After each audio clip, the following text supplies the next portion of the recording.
सीते तुम्हारी इच्छा हो तो तुम शत्रुघ्न, वनराज सुग्रीव अथवा राक्षस राज विभीषण के पास भी रह सकती हो। जहाँ तुम्हें सुख मिले वहीं अपना मन लगाओ। जहाँ तुम्हें सुख मिले वहीं अपना मन लगाओ। सीता जी कह रही हैं, राम जी आपके साथ मेरा मन लग रहा है, आपके साथ मुझे सुख मिलेगा। तुम्हें अपनी गोद में उठाकर ले गया और तुम पर अपनी दूषित दृष्टि डाल चुका है।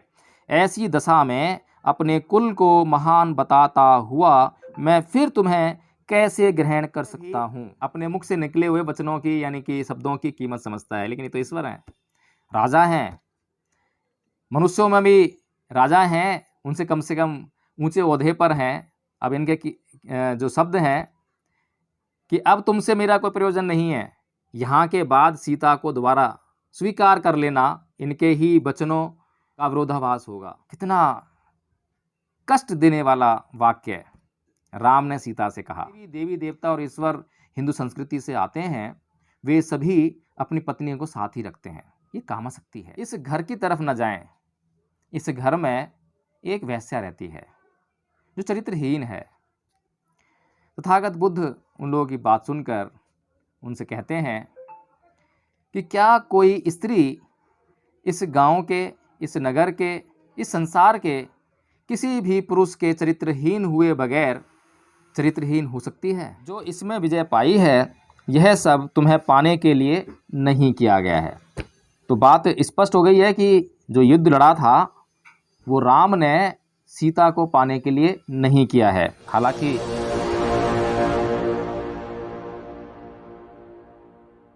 जय भीम, नमो बुद्धाय। साथियों आज हम चर्चा करेंगे रामायण पर, एक बहुत ही महत्वपूर्ण विषय। इससे पहले कि मैं रामायण के उस अंश पर जिसमें कि राम सीता की अग्नि परीक्षा लेते हैं उस विषय पर चर्चा करूं, उससे पहले रामानंद सागर के द्वारा लिखी गई रामायण के इस पार्ट को दर्शाने के बाद, इस सीरियल के इस हिस्से को फिल्मांकन और प्रस्तुतिकरण के बाद रामानंद सागर जी इस कहानी में लाग लपेट करने का प्रयास करते हैं। क्या लाग लपेट है उस को समझने से पहले आप ये रामानंद सागर की बात सुनिए। अब वो समय आ गया है जब हमें महत्वपूर्ण नरलीला करनी है। हे अग्निदेव, मैं सीता को कुछ काल के लिए आपके संरक्षण में छोड़ता हूं। अहो भाग्य हमारे। सीता धन्यवाद। ये प्रसंग तो साथियों आपने सुना कि रामानंद सागर जी कह रहे हैं कि उन्होंने जिस रामायण से ये जो संदर्भ है लिया है फिल्मांकन करने के लिए, लोगों को दिखाने के लिए, यह जो है उन्होंने बड़े अध्ययन के बाद लिया है और जो प्रमाणिक है उसी को लिया है। सबसे पहली बात तो यह है साथियों कि रामायण एक प्रमाणिक ग्रंथ नहीं है, यह ऐतिहासिक तौर पर प्रमाणित नहीं है, इसका कोई साक्ष्य नहीं है। फिर भी जो रामानंद सागर जी कह रहे हैं कि सीता जी की जो अग्नि परीक्षा हुई उसका जो विधान है वो पूर्व निश्चित था। पहले से ही जो कुटी में जहाँ पर राम और सीता रहते थे वहाँ पर अग्निदेव से जो उनके बीच में कॉन्ट्रैक्ट हुआ था, उस कॉन्ट्रैक्ट के माध्यम से सीता को पहले से ही राम ने अग्निदेव को सौंप दिया था और जो बाद में सीता रह गई वो सीता की छाया मात्र थी। साथियों इस तरह का कथन जो है किसी अन्य रामायण में आपको नहीं मिलेगा, सिर्फ और सिर्फ तुलसीदास रचित रामचरितमानस में ही मिलेगा। और इसीलिए हम बार बार इस बात पर संदेह करते हैं कि गली नुक्कड़ में जो सुंदरकांड का पाठ होता है या कोई भी रामायण की बात करता है तो कभी भी हम उनके मुख से वाल्मीकि रामायण की बात नहीं सुनते। हम केवल और केवल गोस्वामी तुलसीदास द्वारा रचित रामचरितमानस की ही बात करते उनको सुनते हैं। ऐसा क्यों है? ऐसा इसलिए है कि वाल्मीकि रामायण ढोल की पोल खोल देती है। उसमें किसी प्रकार की श्रद्धा राम के प्रति नहीं है। राम को राम कहकर ही पुकारा गया है। राम को ना तो भगवान कहा है और ना ही श्री राम कहा है, केवल राम कहा है, रामस्य, राम ही कहा है। तो जो अनुवादक है, हालांकि उसने भगवान भी लगा दिया, श्री भी लगा दिया, बहुत श्रद्धा प्रकट करने का अपने आप से प्रयत्न किया है, लेकिन दोनों रामायण की तुलना करने पर दूध का दूध और पानी का पानी हो जाता है। तो साथियों, मैं पहले आपको जो है वाल्मीकि रामायण का वह प्रसंग सुनाता हूँ पढ़कर, जिसमें कि जो राम हैं वो सीता के लिए क्या कह रहे हैं। राम ने रावण का वध कर दिया, उसकी हत्या कर दी, लंका विजय कर ली। सीता को जब विभीषण के द्वारा लंका से राम के पास लाया जाता है तो उससे पहले लंका में ही सीता नहाती धोती हैं, सुसज्जित होती हैं, श्रृंगार करती हैं, वस्त्र आभूषण वगैरह पहनती हैं। उसके बाद जो है वह राम के सामने आते हैं, और जब राम के सामने आती हैं तो वे पालकी में आती हैं, आवरण में होती हैं। तो राम सीता के लिए कहते हैं विभीषण से कि सीता को किसी भी आवरण की आवश्यकता नहीं है, जो पति का उसके लिए सत्कार है और सम्मान है वही उसका आवरण है। साथियों, ये बात तो मुझे थोड़ी अच्छी लगी कि कम से कम ये शब्द अच्छे हैं एक स्त्री के लिए। जो आज हम देखते हैं कि स्त्रियां पर्दा प्रथा के प्रति कितनी ज़्यादा आसक्त हैं और पर्दे से अपने आप को बाहर खुद नहीं लाती हैं, पुरुषों की तो बात छोड़िए। तो खैर, अब जब सीता राम के सम्मुख आती है तो सीता को राम क्या कहते हैं। सीता को राम कहते हैं, अपने तिरस्कार का बदला चुकाने के लिए मनुष्य का जो कर्तव्य है वह सब मैंने अपनी मान रक्षा की अभिलाषा से रावण का वध करके पूर्ण किया। जैसे तपस्या से भावित अंतःकरण वाले परमात्म स्वरूप का चिंतन करने वाले महर्षि अगस्त्य ने वातापी और इलवल के भय से जीव जगत के लिए दुर्गम हुई दक्षिण दिशा को जीता था, उसी प्रकार मैंने रावण के बस में पड़ी हुई तुमको जीता है। साथियों, यहाँ पर बोलते हैं जीता है, यानी कि सीता जो है एक ऐसी वस्तु है जिसको हारा और जीता जाए, क्योंकि ये जो हिंदू धर्म की जो संस्कृति है ये इसके दोष परिलक्षित होते हैं इस बात से। महाभारत में भी स्त्री को ऐसी ही वस्तु बनाकर पेश किया गया, जीत और हार का। स्त्री को स्त्री नहीं, स्त्री की अस्मिता को बिल्कुल भी मान और सम्मान कभी मिला ही नहीं है। उसको हमेशा एक वस्तु की तरह ही लोगों के सामने प्रस्तुत करने का प्रयास हिंदू संस्कृति ने किया है, और यहाँ पर भी वही हो रहा है। तो उसके आगे बोलते हैं, तुम्हारा कल्याण हो। तुम्हें मालूम होना चाहिए कि मैंने जो यह युद्ध का परिश्रम उठाया है तथा इन मित्रों के पराक्रम से जो इसमें विजय पाई है, यह सब तुम्हें पाने के लिए नहीं किया गया है। तो बात स्पष्ट हो गई है कि जो युद्ध लड़ा था वो राम ने सीता को पाने के लिए नहीं किया है। हालांकि बाद में इस चैप्टर में काफ़ी लाग लपेट की गई है। बहुत सारे देवता, ईश्वर, ब्रह्मा प्रकट होते हैं और नाना प्रकार से राम को समझाने का प्रयास करते हैं कि भाई तुम तो कोई साधारण मनुष्य नहीं हो, तुम विष्णु का अवतार हो, तुम ये जान क्यों नहीं पा रहे हो। अब पता नहीं कैसी कैसी बातें अजीब अजीब सी। कई बार तो राम ऐसा व्यवहार करते हैं मनुष्य रूप में कि वो स्वयं को विष्णु मानते हैं, जानते हैं सब कुछ जो है, और अभी भूल जाते हैं। तो ये जो बातें हो रही हैं बिल्कुल साधारण और निम्न कोटि के मनुष्य के जो मन की गहराइयों में छुपे हुए विचार होते हैं, जिस तरह का विचार वो सोचता है, वही बातें जो है राम के मन से निकल रही हैं। राम के मन से ऐसा कुछ भी नहीं निकलेगा जो कि कोई जो साधारण मनुष्य होता है उससे भी थोड़ा सा ऊपर उठकर वे सोच सकते हैं, और इसको कई बार सीता ने अपने मुख से कहा भी है। तो उसके बाद कहते हैं कि सदाचार की रक्षा, सब ओर फैले हुए अपवाद का निवारण तथा अपने सुविख्यात वंश पर लगे हुए कलंक का परिमार्जन करने के लिए ही यह सब मैंने किया है। अब देखिए उनका जो है सुविख्यात वंश, एक और तो विष्णु का अवतार कहते हैं और ईश्वर हैं। अब मुझे यहाँ पर जो है एक घटना याद आती है तथागत बुद्ध की। तथागत बुद्ध जब अपने पिता शुद्धोधन से मिलने के लिए कपिलवस्तु वापस आते हैं, जब वे वहाँ से गए थे तो सिद्धार्थ थे, और जब वापस आते हैं तो तथागत बुद्ध हैं।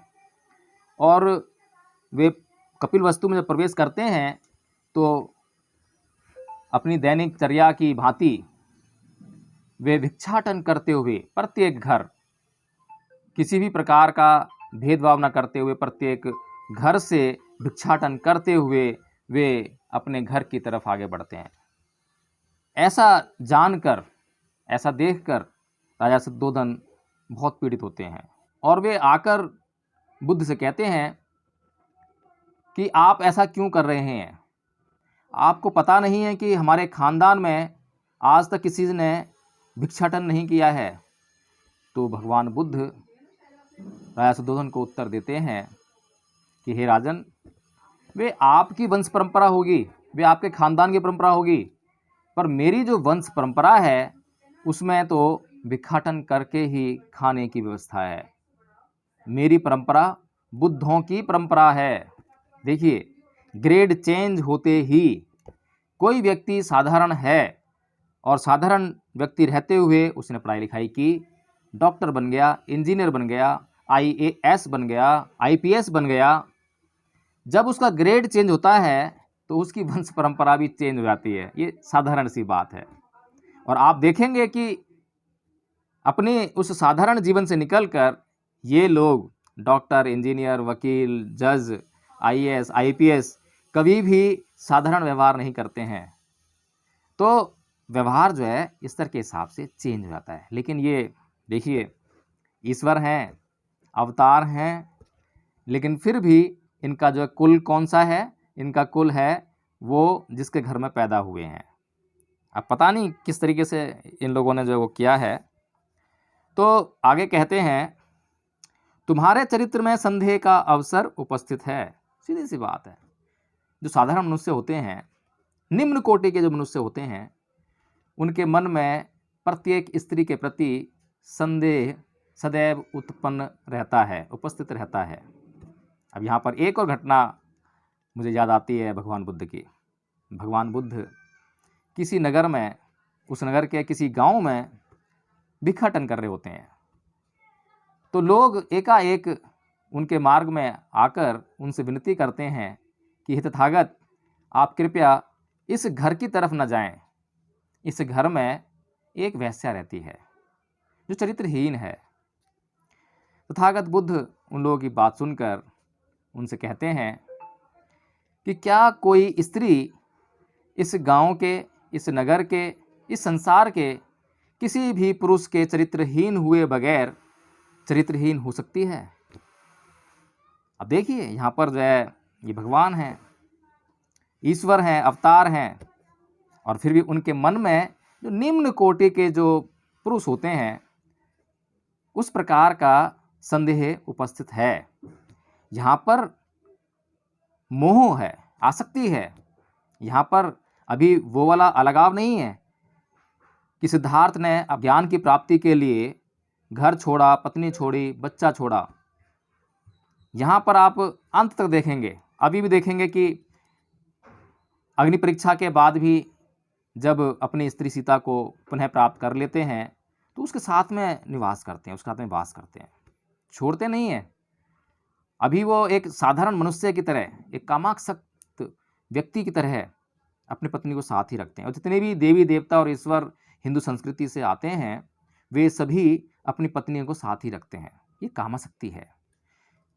और जो बुद्ध बनते हैं, जो बुद्ध की वंश परंपरा है, वहाँ पर स्त्रियों का साथ या स्त्रियों के लिए पुरुष का साथ संभव ही नहीं है।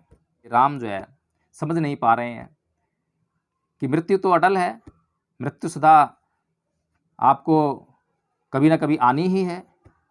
जो व्यक्ति इस बात को समझ जाते हैं तो वह उसी प्रकार से स्वच्छ व्यवहार करने लगते हैं और वे कामासक्त नहीं रहते हैं। तो इसी प्रकार से जब सिद्धार्थ ने अपनी पत्नी का, अपने बच्चे का जो त्याग किया, उसमें जो आसक्तियां हैं, जो बंधन हैं, जो संबंधों के बंधन हैं, उनसे मुक्ति है। वहाँ पर अत्याचार किस प्रकार किया? जो अत्याचार हो रहा है उसके प्रकार को, उसकी प्रकृति को देखिए। आसक्ति पत्नी की है और जो आसक्ति है पत्नी की वो अननेचुरल है, अप्राकृतिक है। मोह है, बच्चे का भी मोह है, प्राकृतिक नहीं है। प्राकृतिक रूप से तो उन्हें एक दिन अलग हो जाना ही है। और जो व्यक्ति इस बात को जितना जल्दी समझ लेता है वह आसक्तियों से मुक्त हो जाता है, बंधन से मुक्त हो जाता है। तो इसी प्रकार से उनसे मुक्त होने के बाद, उन बंधनों से मुक्त होने के बाद भी ये नहीं कि हमेशा हमेशा के लिए चले गए हैं, अब आएंगे ही नहीं। आए हैं, और जब आए हैं तो पत्नी से उस प्रकार का संबंध नहीं है। पत्नी से बिल्कुल इस संसार के जिस प्रकार जीव आपस में प्राकृतिक रूप से विचरण करते हैं, ये मनुष्य का समाज है जो आपस में संबंध कायम करता है, रिश्ते नाते बनाता है। अगर हम मनुष्य के समाज को छोड़ दें तो यहाँ पर बहुत हजारों करोड़ों अरबों प्राणी जन्म लेते हैं, स्तनधारी जन्म लेते हैं, उनके बीच में आपस में किसी प्रकार का कोई संबंध स्थापित नहीं होता है। ये प्राकृतिक रूप से है।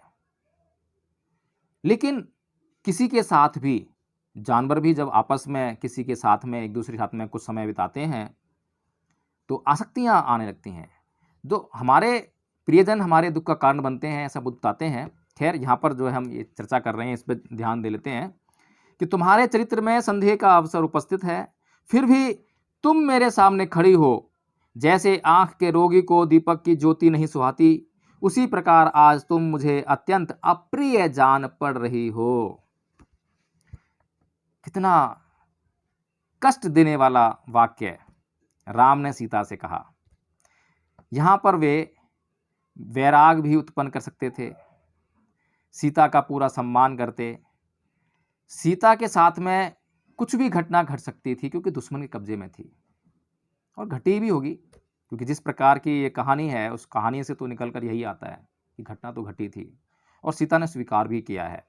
लेकिन सीता की स्वीकारोक्ति में अस्पष्टता है। उसको किस नज़रिए से हम देखें, जिस नज़रिए को हम पैदा करेंगे उसी नज़रिए को देखने लग जाएंगे। इसीलिए ज़्यादा इस पर बात करना उचित नहीं है। लेकिन हम लोगों के सामने जो बातें आ रही हैं, जो सच्चाई सामने आ रही है, उसको जानना बहुत ज़रूरी है। तो कितने कटु वचन राम सीता से कहते हैं, अपनी पत्नी से कहते हैं। यहाँ पर वैराग अगर उत्पन्न कर लेते तो सीता को सम्मान देते, उसका सत्कार करते, और ये भी कह सकते थे कि अब से हम लोग जो हैं, क्योंकि हम कामासक्त नहीं हैं, हमें एक दूसरे के साथ की जो आवश्यकता है वो भी नहीं है, तो हम लोग अलग अलग अपना जीवन व्यतीत कर सकते हैं। आपकी मान मर्यादा को, आपकी ज़रूरतों को सदैव पूरा किया जाएगा। लेकिन वो चीज़ें नहीं हैं। यहाँ पर सिर्फ और सिर्फ एक जो साधारण और तुच्छ व्यक्ति के मन में जो भाव होते हैं, एक स्त्री के प्रति, एक स्त्री को अधीनता में रखने के प्रति जो भाव होते हैं, सिर्फ उन्हीं का यहाँ पर जो है स्पंदन हो रहा है। उसके बाद, अतः जनक कुमारी तुम्हारी जहाँ इच्छा हो चली जाओ, मैं अपनी ओर से तुम्हें अनुमति देता हूँ। भद्रे, ये 10 दिशाएं तुम्हारे लिए खुली हैं, अब तुमसे मेरा कोई प्रयोजन नहीं है। चलिए, अब रघुकुल रीत सदा चली आई, प्राण जाए पर वचन न जाई। अब वचन क्या होता है? वचन होता है बोलना, यानी कि मुख से जो शब्द निकल गए वो वचन होते हैं। प्रॉमिस नहीं है ये कि मैं कोई किसी शपथ लेके कह रहा हूँ, ये वचन होते हैं कि मुख से जो वचन निकल गया उसकी कीमत होती है। एक साधारण मनुष्य भी अपने मुख से निकले हुए वचनों की, यानी कि शब्दों की कीमत समझता है। लेकिन ये तो ईश्वर हैं, राजा हैं, मनुष्यों में भी राजा हैं, उनसे कम ऊंचे ओहदे पर हैं। अब इनके जो शब्द हैं कि अब तुमसे मेरा कोई प्रयोजन नहीं है, यहाँ के बाद सीता को दोबारा स्वीकार कर लेना, इनके ही वचनों का विरोधाभास होगा। अग्नि परीक्षा लेंगे, अग्निदेव सीता को गोदी में उठाए हुए प्रकट होंगे और इनको देंगे तो ये उसको स्वीकार कर लेंगे। कौन ऐसा कुलीन पुरुष होगा जो तेजस्वी होकर भी दूसरे के घर में रही हुई स्त्री को केवल इस लोभ से कि यह मेरे साथ बहुत दिनों तक रहकर सौहार्द स्थापित कर चुकी है, मन से भी ग्रहण कर सकेगा? सारी बात तो मन की है। राम जी जो है मन के आधार पर चलते हैं, मन उनके बस में नहीं है, वे मन के बस में हैं। जितनी बातें कह रहे हैं उसमें जो है बिल्कुल यही बात परिलक्षित हो रही है कि मन पर उनका कोई नियंत्रण नहीं है। उनके शब्द बता रहे हैं। क्रोध भी उन्होंने बहुत बार किया है, तो रामायण में दिखाया है, रामानंद सागर जी ने अपने रामायण में दिखाया, खूब क्रोध खूब किया है, हत्याएं की हैं, हिंसा की है। ईश्वर हैं, चमत्कार भी हैं, ऐसे ऐसे वाण हैं उनके पास कि समुद्र सुखा सकते हैं, पर ऐसे वाण नहीं है कि वो दुश्मन के जो चित्त को परिवर्तित कर दें, उसको शुद्ध कर दें, ऐसे वाण नहीं है उनके पास। रावण तुम्हें अपनी गोद में उठाकर ले गया और तुम पर अपनी दूषित दृष्टि डाल चुका है। ऐसी दशा में अपने कुल को महान बताता हुआ मैं फिर तुम्हें कैसे ग्रहण कर सकता हूँ। बिल्कुल स्वाभाविक सी बात कही है। कोई भी कामुक व्यक्ति, कामासक्त व्यक्ति किसी भी स्त्री का जब अपहरण करेगा तो जिस प्रयोजन से उसने अपहरण किया है पहले तो उस प्रयोजन को पूरा करेगा। अगर किसी स्त्री का अपहरण उसने किया है उसके गहने लूटने के लिए तो वह गहने ही लूटेगा, और अगर कामासक्ति में रहकर उसने किया है तो अपनी कामासक्ति को पूरा करेगा। ये स्वाभाविक बात है, मैं कोई अपना विचार नहीं दे रहा हूँ, बिल्कुल प्राकृतिक बात कर रहा हूँ। और यहाँ पर भी कोई ऐसी ईश्वरीय बात नहीं हो रही है, राम खुद अपने शब्दों में यह बात बयां कर रहे हैं। अतः जिस उद्देश्य से मैंने तुम्हें जीता था वह सिद्ध हो गया, मेरे कुल के कलंक का मार्जन हो गया। अब मेरी तुम्हारे प्रति ममता या आसक्ति नहीं है, अतः तुम जहाँ जाना चाहो जा सकती हो। अब ऐसी स्त्री के प्रति घृणा मन में आ गई है, आसक्ति नहीं तो घृणा आ गई है, क्योंकि तटस्थ तो है नहीं, समता वो जानते नहीं है, मन पर उनका कंट्रोल नहीं है, तो घृणा मन में बैठ गई है। राग और द्वेष, घृणा, ये सब जो है तुच्छ मनुष्य के भीतर रहती हैं। जो तुच्छ मनुष्य की कोटि से ऊपर उठ जाते हैं वे अपने मन को बस में करने का प्रयास करने लगते हैं, और जो बुद्ध बन जाते हैं उनका मन पर पूर्णतः नियंत्रण स्थापित हो जाता है, और वे ही ये बात कह पाते हैं कि कोई भी स्त्री तब तक चरित्रहीन नहीं हो सकती है जब तक कि इस संसार का कोई पुरुष चरित्रहीन ना हो। भद्रे, मेरा यह निश्चित विचार है, इसके अनुसार, निश्चित विचार है, ध्यान रखिएगा, निश्चित, इसके अनुसार आज ही मैंने तुम्हारे सामने ये बातें कही हैं। तुम चाहो तो भरत या लक्ष्मण के संरक्षण में सुखपूर्वक रहने का विचार कर सकती हो। भाई, भरत और लक्ष्मण के संरक्षण में सुखपूर्वक कैसे रहेंगी? आपके संरक्षण में क्या प्रॉब्लम है? क्या भरत और लक्ष्मण का जो कुल है वो कलंकित नहीं होगा? और किस संरक्षण की बात कर रहे हैं? विवाह करके या किसी और संरक्षण की बात कर रहे हैं? अगर बिना विवाह के बात कर रहे हैं तो आपके साथ भी रह सकती है। ऐसा संरक्षण भरत और लक्ष्मण के साथ में ही क्यों? सीते, तुम्हारी इच्छा हो तो तुम शत्रुघ्न, वनराज सुग्रीव अथवा राक्षस राज विभीषण के पास भी रह सकती हो। जहाँ तुम्हें सुख मिले वहीं अपना मन लगाओ, जहाँ तुम्हें सुख मिले वहीं अपना मन लगाओ। सीता जी कह रही हैं, राम जी आपके साथ मेरा मन लग रहा है, आपके साथ मुझे सुख मिलेगा। अब बात कहने से पहले सोच नहीं रहे हैं, किसी भी बात पर, किसी भी परिणाम पर कोई कंट्रोल नहीं है, फिर भी ईश्वर हैं, ईश्वर का अवतार हैं, समझ से बाहर हैं। सीते, तुम जैसी दिव्य रूप सौंदर्य से सुशोभित मनोरम नारी को अपने घर में स्थित देखकर रावण चिरकाल तक तुमसे दूर रहने का कष्ट नहीं सह सका होगा। वही बातें, एक तुच्छ मनुष्य वाली बातें, कामुक व्यक्ति वाली बातें। एक चोर जब चोरी करता है तो वह जानता है कि दूसरा व्यक्ति, उसके मन में भी चोरी के भाव उत्पन्न हो रहे हैं, सबको वो चोर समझता है। एक कामासक्त व्यक्ति जिसके मन में हमेशा कामासक्ति रहती है, कामुक विचार रहते हैं, तो वह पूरी दुनिया के पुरुषों को उसी तरह से देखता है कि हर किसी के मन में कामुक विचार ही उत्पन्न हो रहे होंगे। तो राम अब किस श्रेणी के पुरुष हैं? अवतार लिए हैं, ईश्वर का अवतार लिए हैं, लेकिन किस श्रेणी के पुरुष हैं अब ये मुझे कम से कम इंटरप्रेट करने की ज़रूरत नहीं है, आप सभी लोग जो हैं अच्छी तरह समझ सकते हैं। उसके बाद, जो सदा प्रिय वचन सुनने के ही योग्य थीं, वे मानिनी सीता चिरकाल के बाद मिले हुए प्रियतम के मुख से ऐसी अप्रिय बात सुनकर उस समय हाथी की सूंड से आहत हुई लता के समान आंसू बहाने लगी और रोने लगी। तो ये तो होना ही था, बेचारी सीता, क्या कसूर था? आज का कानून वो भी किसी स्त्री को इस आधार पर दोषी नहीं बता सकता कि उसके साथ में रेप हुआ है, और ये तो भगवान है, भगवान तो गलत, और ये तो ईश्वर है, ईश्वर का अवतार है। अब ईश्वर का अवतार जो है अपनी ही स्त्री को, कोई अन्य स्त्री भी नहीं है, अपनी ही स्त्री को जिसके प्रति उनकी आसक्ति थी, लगाव था, प्रेम था, जिसके साथ उन्होंने जीने मरने की कस्में खाई थीं, उनके साथ में जो है ऐसा व्यवहार किया। तो भाई, तो अब रामानंद सागर जी ने ऐसा क्यों बोला, उनको बोलना पड़ा, क्योंकि पहली बात तो ये है कि उन्होंने किस रामायण का संदर्भ उठाया है, क्योंकि रामायण कोई एक आदमी ने लिखी नहीं है, सौयों आदमी ने रामायण लिख डाली है। अब लेकिन रामचरितमानस जो लिखी है वो विशेष प्रयोजन से लिखी है, क्योंकि वाल्मीकि रामायण जो है राम और सीता का जो चरित्र है वो बिल्कुल लोगों के सामने स्पष्ट कर देते हैं कि वो तो कोई अवतार नहीं थे। अवतार कैसे होते हैं, वो साधारण मनुष्य थे, और साधारण मनुष्यों में भी तुच्छ मनुष्य थे। हालांकि मैं ये शब्द इस्तेमाल कर रहा हूँ, लेकिन मेरे ये शब्द जो हैं, जो वाल्मीकि रामायण जिस तरीके से लिखी गई है, जो वाल्मीकि रामायण में लिखा हुआ है, आप भी इसको पढ़ सकते हैं, वो इन शब्दों का बिल्कुल समर्थन कर रहे हैं। और इसीलिए आज तक बहुत से लोग कंप्लेंट करते हैं कि आप जो है हमारे ईश्वर देवी देवताओं के ऊपर ऐसी टिप्पणियां करते हैं, लेकिन उतनी टिप्पणी करने के बाद भी किसी की हिम्मत नहीं हुई है कि कोई उस व्यक्ति के खिलाफ एफआईआर तक दर्ज करा दे।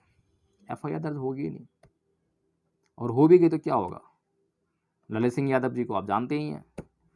ललित सिंह यादव जी की जो किताब थी, जो कि पेरे रामा स्वामी जी ने तमिल में लिखी थी, उसको इंग्लिश में कन्वर्ट करके हिंदी में और इंग्लिश में वो छपवाने का काम पेरे ललित सिंह यादव जी ने करवाया था, जिस पर कि एफआईआर हुई थी, किताबें जब्त हो गई थी, रामायण सच्ची चाबी।